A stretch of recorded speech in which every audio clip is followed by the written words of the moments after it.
Now, Dr. Burk, your research shows that if all of the United States had been fluoridated, it would mean about 70,000 extra deaths because of cancer per annum.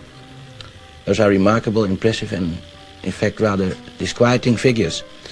Could you shortly describe your research in this field and what results did you get from it? Yes.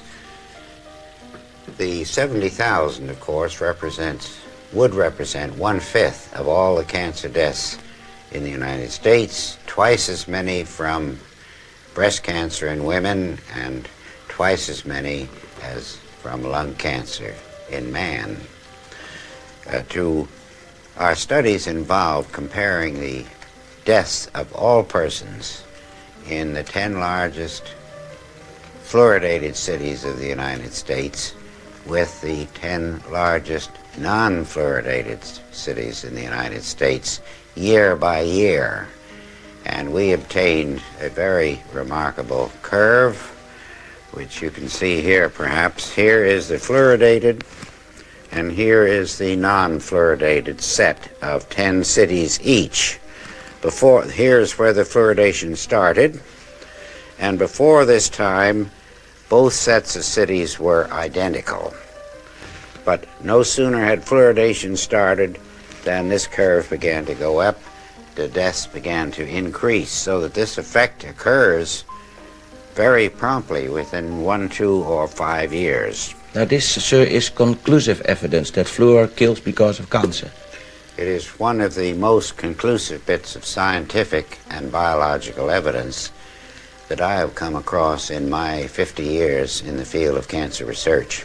Would this then, in your opinion, be the end of fluor in water, in drinking water? It should be the end, and in the United States, it should so be the end by federal law known as the Delaney Amendment, which says that anything found to induce cancer in man or animals cannot be legally put into the food or drink of man or animals. And so, and this is all less than 1 year old, so that it entirely changes any previous ideas of fluoridation that anyone may have had, because this is the first real indication of an important effect. Now, in this country, of course, the state of the dental state of the Union, the way people's teeth look, is incredible indeed. Would you say that stopping fluor had other effects than increasing the dental problems in this country?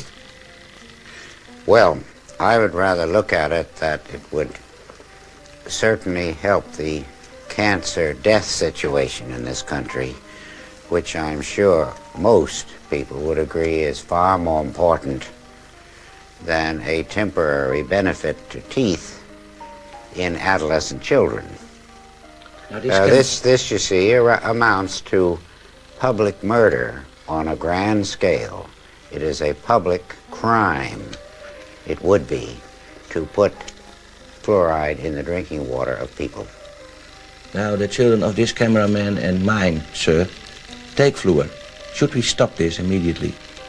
Well, in my opinion, if they were my children, they would not take it anymore. I can only recommend for myself, but I would suggest to you that they stop it. Is there a difference in having fluor in drinking water or administering little fluor pills to children? Well, of course, the little fluor pills are a much smaller proposition than drinking gallons of water per day or per week, as well as taking a bath in it and washing your automobile in it and watering your lawns. That's a very massive thing compared to brushing teeth with fluoridated toothpaste. But our work is immediately concerned with drinking water. What happens to toothpaste, I'm quite willing to let the future studies go into that in more detail.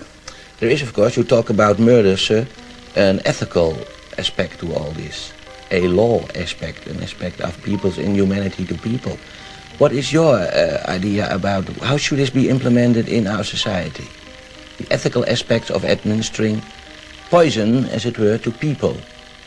Well, I think this aspect, this murder aspect, clearly indicates a very strong unethical aspect to forcing people to kill themselves.